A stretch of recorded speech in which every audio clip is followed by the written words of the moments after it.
Al-Imam Sufyan Al-Tsauri berkata, kata beliau, kullu ma'siyatin an syahwatin fa innahu yurja ghufranuha. Kullu ma'siyatin an kibrin fa innahu la yurja ghufranuha. Yang artinya semua bentuk maksiat yang apabila dilakukan oleh seorang hamba dikarenakan dorongan hawa nafsu. Nah, namanya manusia ya, kita ini kan banyak nafsunya. Banyak nafsu yang mencoba untuk menjerumuskan nafsu itu kepada maksiat. Ya, kalau orang zaman sekarang katanya khilaf buat dosa. Ya, khilaf. Nah, kalau ada tuh orang berbuat dosa karena dorongan hawa nafsu, kata beliau, maka orang tersebut masih bisa diharapkan untuk bertobat. Masih bisa diharapkan untuk mendapatkan ampunan. Nah, makanya kalau ada orang tuh ya berbuat dosa karena hawa nafsu, biasanya kalau orang itu setelah melakukan dosa menyesal dia. Menyesal. Karena dorongan hawa nafsu, namanya nggak sengaja. Karena kan orang berbuat maksiat itu sama aja ya, seperti orang melepaskan baju gamis dari kepala. Ini kayak kita nih pakai baju gamis. Ada nggak orang pakai baju gamis dari kaki? Ada lah dari kepala. Ya. Orang yang melakukan maksiat itu begitu, lepas imannya seperti orang melepas baju gamis dari kepala. Tapi kalau sudah melakukan maksiat, iman itu kembali. Iman itu kembali. Nah, ketika iman itu kembali, menyesal tuh dia. Menyesal. Ini kalau seandainya seseorang itu melakukan maksiat karena hawa nafsu, dorongan hawa nafsu, syahwat tadi. Tapi sebaliknya, apabila ada orang yang melakukan maksiat, semua bentuk maksiat yang dilakukan karena kesombongan, maka jauh harapan untuk bisa diampuni. Alias orang itu nggak ada harapan bertobat. Bagaimana salah satu bentuk orang berbuat maksiat itu sombong? Ya, salah satunya bentuknya itu adalah pamer. Orang buat maksiat pamer. Sekarang kan orang buat maksiat itu kan dijadikan konten nggak istilahnya itu ya. Nah, orang berzina dibikinkan konten apa? Ada yang konten, ada juga yang asli. Orang apa lagi? Orang pacaran, orang berkelahi. Bangga tuh nah, lagi mabok, lagi apa? Lagi buat maksiat sambil live, sambil siaran langsung. Itu tanda bahwa orang itu berbuat maksiat dengan kesombongan, karena nggak ada rasa malu. Jar Sufyan Al-Tsauri, orang itu jauh harapan untuk diampuni, alias orang itu tidak bakalan mau bertobat. Di mana beliau mengambil dalilnya ya, di anna maksiyata iblisa kana asluha minal kibri. Nah, kata beliau, karena iblis itu melakukan maksiat asalnya karena sombong. Iblis itu dosanya cuma satu aja.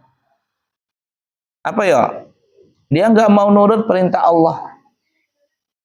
Iblis nggak kadang menyekutukan Allah. Iblis sadar sesadar-sadarnya bahwa Allah itu Tuhannya. Di mana dalilnya? Khalaqtani min nar wa khalaqtahu min tin. Si iblis sadar, engkau ya Allah yang menciptakan diriku dari api. Kalau Nabi Adam engkau ciptakan dari tanah. Sadar iblis itu. Iblis melakukan dosa bukan karena dosa syirik. Iblis kadang mengaku jadi Tuhan.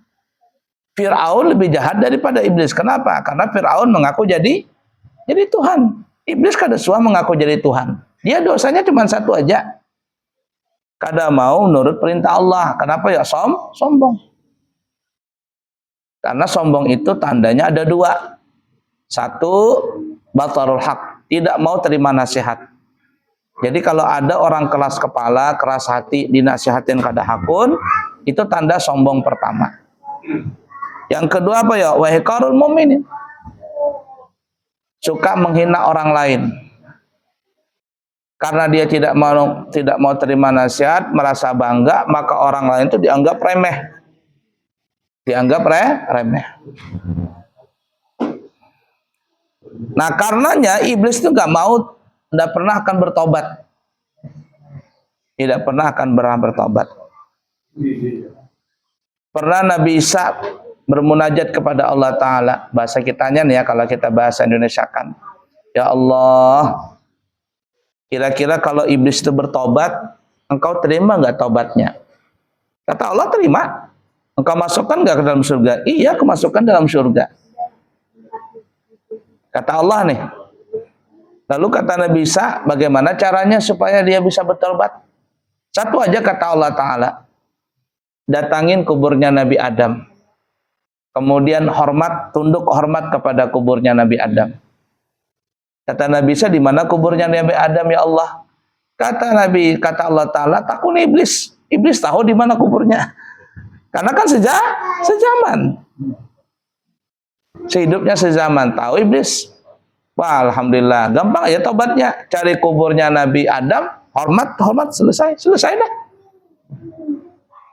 Nabi Adam kan mati sudah. Ketemu iblis Nabi Isa. Bless bahasa kitanya. Oh bless, tetamu kita di sini. Ada kabar gembira Blisai. Apa kata iblis? Allah mau terima tobatmu. Bujurlah, bujur. Allah akan memasukkan kamu ke dalam surga. Bujurlah, bujur, kata Nabi Isa. Tapi ada syaratnya Blisai. Apa syaratnya? Satu aja syaratnya. Engkau disuruh mencari kubur Nabi Adam, datangi kubur Adam, lalu engkau tunduk hormat kepadanya. Nah, kata iblis, kalau gitu, biar sampai kiamat 2 kali pun aku kada hakun. Ibarat kata nih ya, kada mau jadinya musuh bebuyutan sudah. Nah, itu karena sombong. Kada mau dia terima tobat. Kada mau bertobat iblis tadi. Nah, sebaliknya kalau ada orang berbuat dosa karena tergelincir hawa nafsu, itu beliau mengiaskan gimana? Wa zallatas sayyidina Adam kana asluha minasyahwati. Dan tergelincirnya Nabi Adam dari melakukan dosa, itu asalnya apa yo? Karena syahwat. Kata Allah, jangan makan buah khuldi. Nabi Adam kada makan. Iblis menggoda Nabi Adam, Nabi Adam tahan. Iblis menggoda Siti Hawa kada tahan. Melihat bini makan buah khuldi, kada tahan juga. Terpisah nanti. Akhirnya umpat juga makan buah khuldi. Nah, itu karena syahwat, menyesal Nabi Adam. Lah buktinya apa Nabi Adam menyesal? Rabbana walamna anfusana wa illam taghfir lana wa tarhamna lanakunanna minal khasirin. Ampuni aku ya Allah. Aku telah berbuat zalim kepada diriku. Kalau engkau tidak ampuni aku, tidak ampuni kami, tidak menyayangi kami, maka rugilah kami semuanya. Ringkas kata, karena Nabi Adam bertaubat, Nabi Adam diterima taubatnya. Nah, karena Nabi Adam diterima taubatnya, maka Nabi Adam kembali masuk surga. Begitu juga anak-anaknya. Kita berata nih, anak cucu Nabi Adam. Kita tinggal milih. Kita ini kan pendosa. Bujur kada bujur, pasti bujur. Kita ini pendosa. Nah, ketika kita berbuat maksiat itu, karena sombong kah, karena syahwat? Kalau karena sombong, tidak bakalan bertobat, tidak bakalan masuk surga. Karena orang sombong itu nggak bakal masuk surga. Tapi kalau ada orang berbuat maksiat karena syahwat, bertobat tuh segera. Kalau dia bertobat, maka Allah terima taubatnya dan kembali masuk surga. Seperti halnya Nabi Adam alaihissalatu wassalam.